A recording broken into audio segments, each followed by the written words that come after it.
আবৃত্তি করছি সাইক্লোন কবিতাটি লিখেছেন শামসুর রাহমান। চাল উড়ছে, ডাল উড়ছে, উড়ছে গরু, উড়ছে মোষ, খই উড়ছে, বই উড়ছে, উড়ছে পাঁজি বিশ্বকোষ। ময়লা চাদর, ফর্সা জামা, উড়ছে ক্ষেতের সর্ষে জব, লক্ষ্মী পেঁচা, পক্ষী ছানা, ঘুরছে যেন চরকি সব। মাছ উড়ছে, গাছ উড়ছে, ঘূর্ণি হাওয়া ঘুরছে জোর, খাল ফুলছে, পাল ছিঁড়ছে, রুখবে কারা পানির তোর। হারান মাঝি, পরাণ শেখ, বাতাস ফুঁড়ে দিচ্ছে ডাক, আকাশ ভেঙে কাচের গুঁড়ো, উঠল আজান, বাজলো শাঁখ।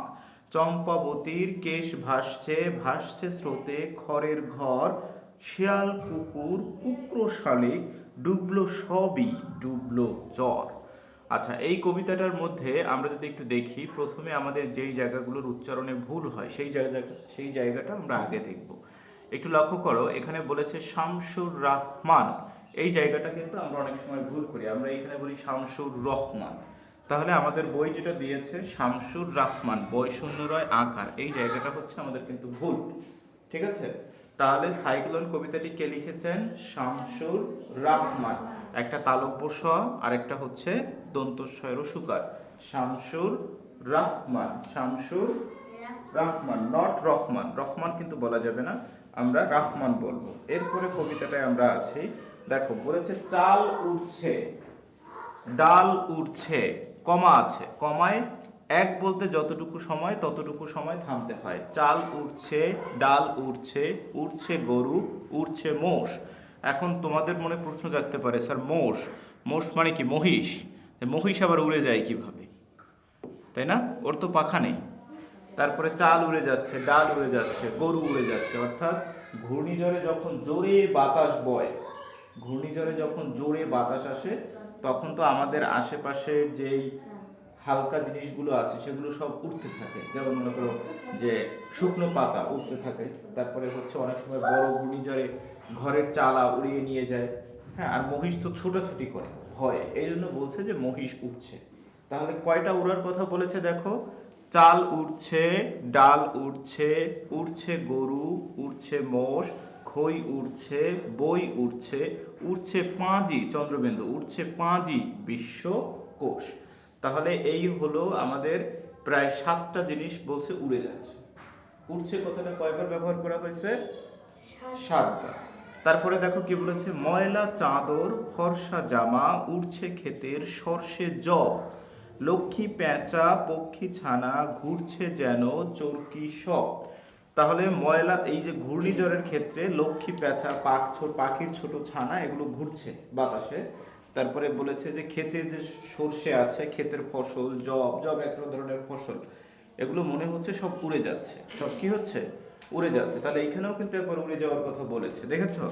এরপরে কি বলেছে আমাদের কবিতায়? আমাদের কবিতা মোটামুটি 10 লাইন মুখস্থ করলে হবে পরীক্ষার জন্য, 8 লাইন পরীক্ষায় আসে। এরপরে বলেছে দেখো, মাছ উড়ছে, গাছ উড়ছে, ঘূর্ণি হাওয়া ঘুরছে জোর, খাল ফুলছে, পাল ছিঁড়ছে, রুখবে কারা পানির তোর। তোর শব্দের অর্থ হচ্ছে স্রোত। তোর শব্দের অর্থ কি?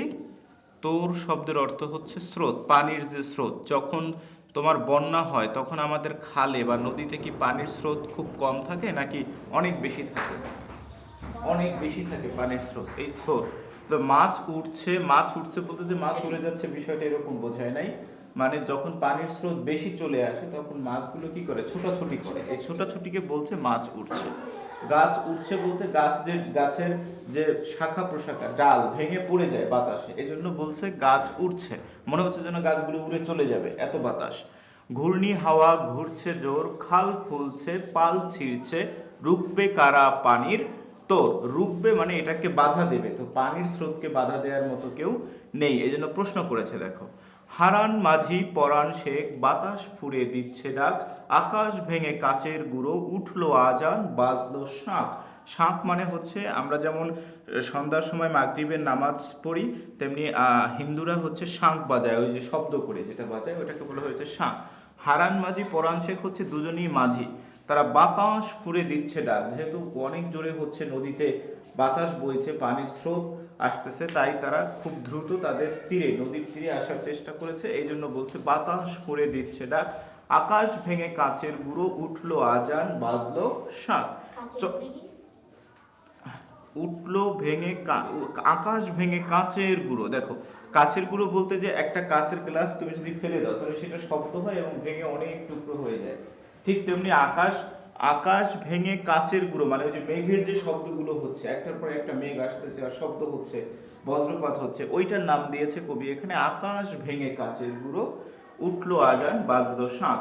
চম্পাবতীর কেশ ভাসছে, ভাসছে স্রোতে খড়ের ঘর, শেয়াল কুকুর কুক্র শালিক, ডুবলো সবই ডুবলো চর।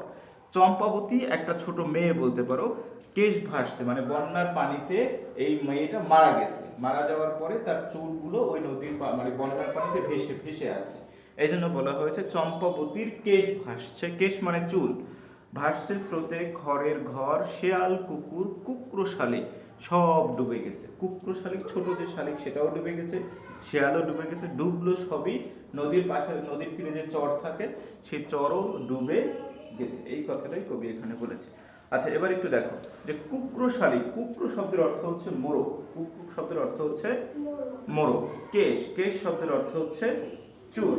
খড়ের ঘর, যে ঘরের চাল খড়ের তৈরি, এখন আর আমরা দেখি না খড়ের ঘর। আমাদের বাড়িতে সাধারণত গ্রামের বাড়িতে যে রান্নাঘরটা থাকে, ওই রান্নাঘরটা অনেক সময় আমাদের এই আমরা কি বলি যে পলিথিন বা অন্যান্য কিছু দিয়ে ওটাকে ঢেকে রাখা হয়, চালাটা অনেক সময় ওটাকে খড় দিয়ে ঢেকে রাখে, এই জন্য বলা হয়েছে ঘরের চালা খড় দিয়ে তৈরি, ওইটাকে বলি খড়ের ঘর। ঘূর্ণি হাওয়া, প্রচন্ড বেগে ঘুরতে থাকা বাতাসকে আমরা বলি ঘূর্ণি হাওয়া, শুধু চারপাশে ঘুরতে থাকে এই বাতাসটা। তারপরে হচ্ছে চর, নদীর ভিতর থেকে জেগে ওঠা ভূমি, নদীর মধ্যে বা নদীর পাশে নদীর তীরে যদি অনেক জমি জেগে ওঠে সেটাকে আমরা চর বলি। চরকি, বাতাসে ঘুরে এমন খেলনা, এটা দিয়ে আমরা অনেক সময় খেলে থাকি। পক্ষী ছানা মানে পাখির ছানা। পাঁজি, পাঁজি মানে দেখো পঞ্জিকা, দিন তারিখ ইত্যাদি হিসাব রাখার বই। আমাদের প্রত্যেকের বাড়িতে একটা করে পঞ্জিকা থাকে, আমরা দেখি কোন দিন, ক্যালেন্ডারের মতো কোন দিন কোন বার, ওইখানে আবার সূর্যোদয় কয়টায় সূর্যাস্ত কয়টায়, হ্যাঁ, তারপরে কোন দিন কোন দিবস, এগুলো সব লেখা থাকে, ওইটাকে বলে পঞ্জিকা। তারপরে বলে পানির তোর, পানির তোর মানে পানির প্রবল স্রোত, পানির প্রবল স্রোতকে আমরা বলি পানির তোর। তারপরে বলা হয়েছে কি দেখেন, ফর্সা মানে সাদা, বিশ্বকোষ মানে হচ্ছে যে জ্ঞানের তথ্য, জ্ঞানের তথ্য যে বই অভিধানের মতো সাজানো থাকে। তারপরে বলেছে জব, গম জাতীয় শস্য। শাঁখ, ওই যে বলেছি শাঁখ মানে হচ্ছে শঙ্খ, শাঁখ মানে কি শঙ্খ। তারপরে হচ্ছে সর্ষে, সর্ষে মানে হচ্ছে সরিষা, সর্ষে মানে হচ্ছে সরিষা। এই হচ্ছে আমাদের শব্দার্থ। তাহলে দেখি যে শব্দার্থের পরে, শব্দার্থের পরে কি আছে দেখো, শব্দার্থের পরে আমাদের আছে শব্দ দিয়ে বাক্য তৈরি করি। প্রথমে বলেছে বিশ্বকোষ, তাহলে বিশ্বকোষ দিয়ে, ঘূর্ণি হাওয়া দিয়ে, আকাশ ভেঙে, ধোয়া জামা, খড়ের ঘর, এগুলো দিয়ে আমরা বাক্য গঠন করব, কিন্তু এটা আমরা পরের ক্লাসে করবো, ঠিক আছে।